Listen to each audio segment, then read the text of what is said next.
Putin is furious.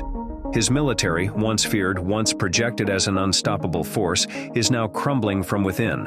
His best-trained officers are surrendering mid-battle, his soldiers are deserting in record numbers, and his war, which was supposed to be over in weeks, is now dragging into its third year with no end in sight. And now, his own commanders, men he trusted to hold the line, are abandoning their posts and defecting to Ukraine.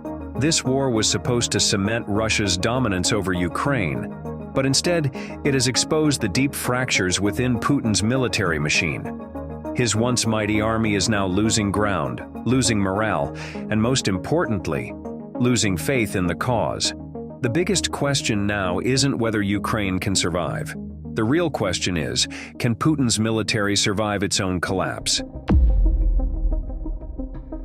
The psychological shift in this war is now undeniable. Just months ago, Russian propaganda boasted about an inevitable victory. But now, even Russian state media struggles to explain why their own commanders are waving the white flag. The Kremlin is in a full-blown crisis. Reports are pouring in of entire Russian squads defecting, officers surrendering their troops, and low-level soldiers refusing to fight. But the most embarrassing moment of all, a Russian tank commander recently abandoned his own crew, jumped out of his vehicle and ran toward Ukrainian forces with his hands in the air. The event was so shocking that even Russian officials struggled to spin the narrative. And this is just the beginning of a much bigger collapse. The Russian military has suffered many humiliations throughout this war, but what happened in Vovchansk on January 26th might be one of the worst yet. A Russian tank unit, supported by 2 MTLBs carrying assault troops, was tasked with storming Ukrainian positions. The plan was simple. The tank would provide covering fire. The MTLBs would deploy infantry to storm Ukrainian trenches. Artillery support would suppress Ukrainian defenders. But the battle took an unexpected and humiliating turn. As Ukrainian forces countered the Russian advance with deadly precision, something unbelievable happened. The Russian tank commander panicked. He abandoned his crew, jumped out of his tank, ran toward Ukrainian lines, and surrendered. His tank, destroyed seconds later by Ukrainian fire. His crew, obliterated, left behind with no leadership. The assault troops wiped out before they could even deploy. The sheer psychological impact of this event was massive. Russian troops saw one of their own officers surrender in real time. What does that do to an army already struggling with low morale? It shatters them. And this was not an isolated case. Reports from multiple fronts tell the same story. In Terny, Donetsk Oblast, 5 Russian soldiers trapped in a building surrendered without firing a shot. In Zaporizhzhia, Ukraine's 65th Brigade captured 2 Russian attackers who had been abandoned by their own unit. In Avdiivka, an entire Russian assault squad surrendered after being cut off by a Ukrainian ambush. Russian troops aren't just losing battles, they're actively choosing to surrender. And the worst part for Putin? The number of surrendering troops is only increasing. Russia's military is no longer fighting a war for victory, it's fighting a war for survival. With commanders surrendering, supply chains breaking down, and morale at an all-time low, Putin's once-feared army is now a shadow of what it was meant to be. Soldiers are no longer focused on conquering Ukraine, they are focused on making it out alive. Military reports from captured Russian soldiers paint a horrifying picture. Supply lines are in shambles, troops are running out of ammunition, food, and even basic winter clothing. Medical care is non-existent. Injured Russian soldiers are left to die on the battlefield because medics are either overwhelmed or simply unavailable. Desertions are increasing. Russian troops are abandoning their positions at the highest rate since the war began. One intercepted radio transmission from a Russian officer sums it up. "We are being sent to die. No reinforcements, no supplies, no way out. We have nothing left." What happens when soldiers realize their government sees them as expendable? They stop fighting. According to Ukrainian intelligence, Russian units are now refusing to carry out orders in some regions.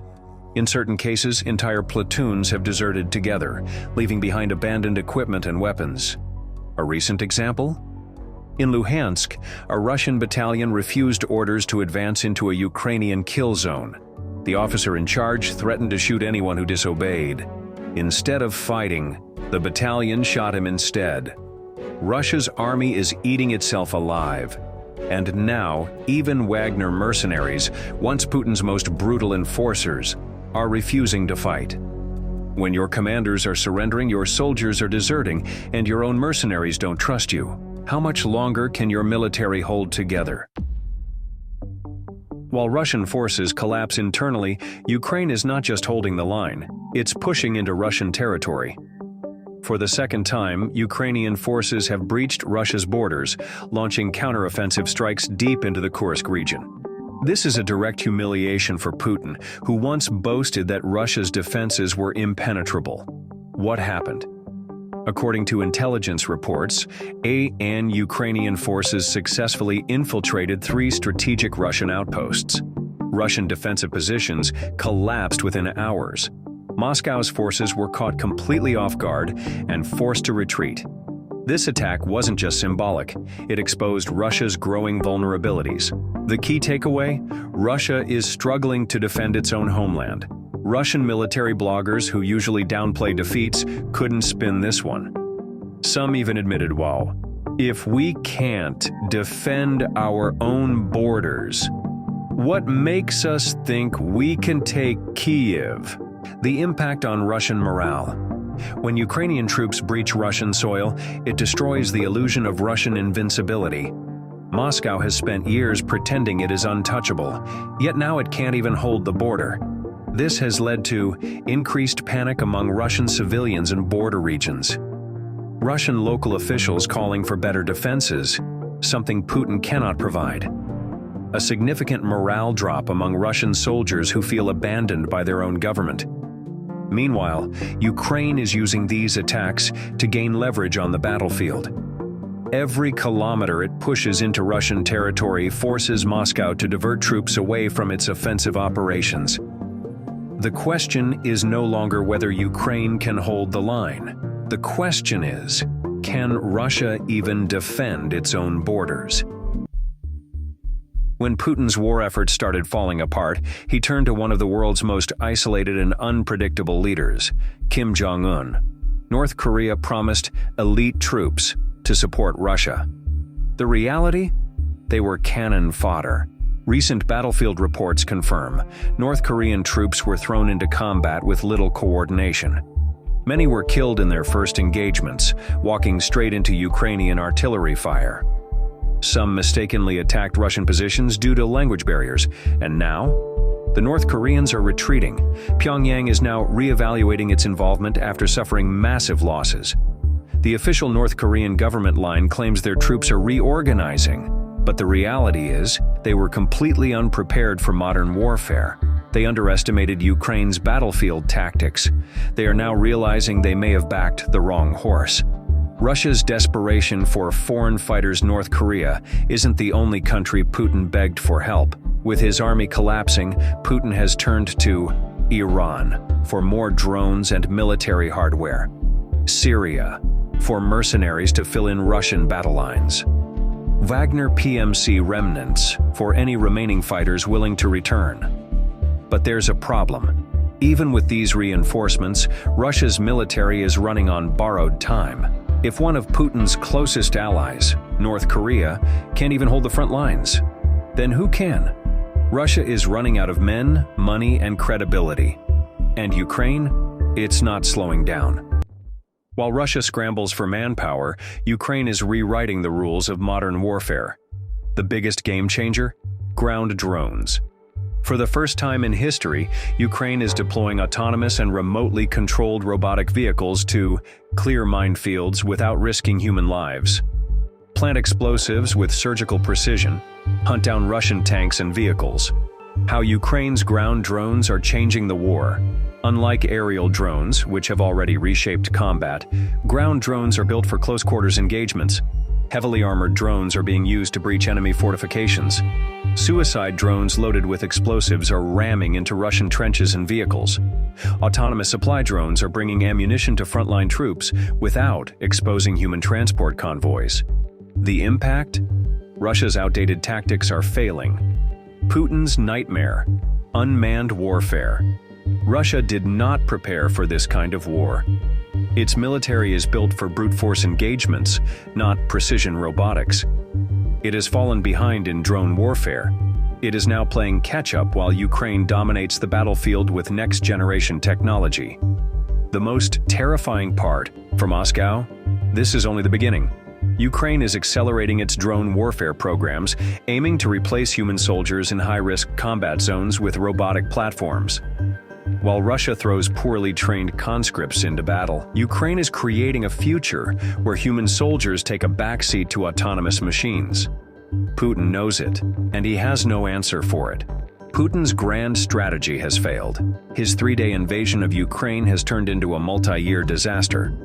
His military has suffered catastrophic losses, his economy is crippled by sanctions, and now his global reputation is in free fall. The signs of Putin's desperation. Putin has resorted to mass conscriptions, forcing thousands of untrained men into the war with little equipment, begging foreign allies for weapons, turning to Iran, North Korea, and China for drones and ammunition, spreading propaganda at home, desperately trying to convince Russians that the war is still winnable. Even Russian elites are losing faith. Behind closed doors, Kremlin insiders are whispering about succession plans. If Putin can't turn this war around soon, some believe he won't be in power much longer. The global fallout Putin's war has not just weakened Russia, it has reshaped the global order. Europe has completely cut off Russian energy. Finland and Sweden joining the NATO alliance. China is distancing itself from Moscow, wary of Western sanctions. Former Russian allies are questioning whether Putin's leadership is worth following. The world is watching. If Putin loses Ukraine, his regime may not survive. His only choices now are drag the war out indefinitely, hoping Ukraine's Western allies lose interest. Attempt a shock attack, a desperate move to regain momentum. Negotiate a face-saving exit, a move that would signal total defeat. But as Ukraine's counteroffensive accelerates, Putin's time is running out. 3 years ago, Russia expected to crush Ukraine in days. Today, that dream is dead. Instead of an easy victory, Putin's forces are surrendering. His commanders are defecting. His war machine is crumbling. Ukraine has not only held its ground, it's pushing forward, capturing Russian territory, and rewriting the rules of modern warfare. What does all of this mean for the future? Russia is in survival mode. It no longer has the power to launch a decisive offensive. Ukraine has momentum, its counteroffensive is gaining ground, and new weaponry is giving it an edge. Putin is desperate. His only options are escalation or an embarrassing retreat. For the first time, Russia's defeat looks like a real possibility. What happens next? This war is far from over. But one thing is clear. Ukraine is winning the long game. The question is, how long can Putin hold on before his entire war effort collapses? Now, we want to hear from you. Is this the beginning of the end for Russia's invasion? Will Putin be forced to negotiate, or will he escalate the conflict? Let us know in the comments below. And don't forget, if you want to stay ahead of the latest war updates, hit that subscribe button. Because this war, it's far from over.